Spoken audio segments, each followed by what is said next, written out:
Zaho dia pastera Rabenarivelo nefa mahazatra ny olona ny miantso aho hoe pastera miandry. Niditra sekoly ara-baiboly tamin'ny taona 577 aho ary nanomboka nanao ny asan'Andriamanitra tamin'ny taona 477.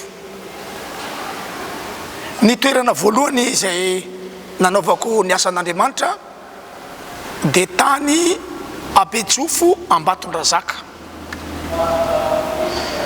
Ny zava-magaga nampanaovy ny tompo tao amin'ny toerana io dia fanovana fo mpanompo sampy anankiray. Nandeha nitoroteny Akalamanjana izay ary tamin'io fotoana io no nilazana fa tsy manan-kery ny Ambalavelona amin'ny anaran'i Jesosy, resy ny Ambalavelona amin'ny anaran'i Jesosy. Naeno an'io fitoriteny io ity mpanompo sampy ity. Io dia malaza be amin'io faritra Betsofo Ambatondrazaka io fa mpanao ody ratsy io rangahy io, ary ao no angalan'ny olona io ody ratsy famisaviana, ao ny angalan'ny olona ny ody ratsy fanaovana Ambalavelona.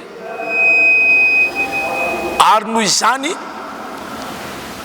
dia resy lahatra izy rehefa nandrefa Jesosy afaka mandresy ny Ambalavelona dia nanolo tena ho an'i Jesosy izy. Rehefa nanolo tena ho an'i Jesosy izy, ny zava-magaga nataon'ny tompo malemy io mpanompo sampy io, fa rehefa nanolo tena ho an'i Jesosy izy afaka nitsangana. Ary ilay ramatoa jamba, nefa rehefa samy nanolo tena izy ireo nahiratra ilay ramatoa.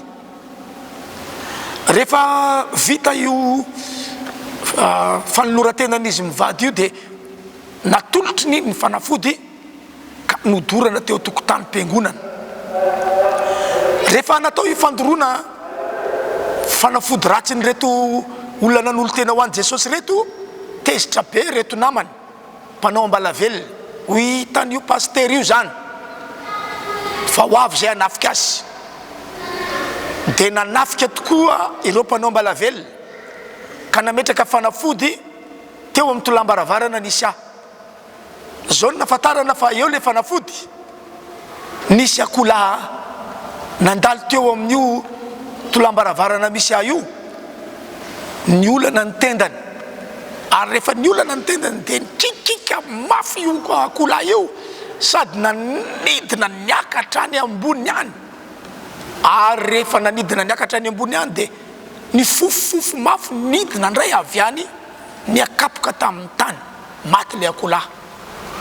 Dia hoy ny olona tamiko, miomany ianao fa misy fanafihana ataon'ny mpanao Ambalavelona aminao ka miomany ianao. Dia hoy aho tamin'ireo olona nyteny tamiko hoe tsy matahotra an'ireo aho fa manana an' Jesosy, ary dia tsy nisy nanan-kery mihitsy ny zavatra nataon'ireo olona reo.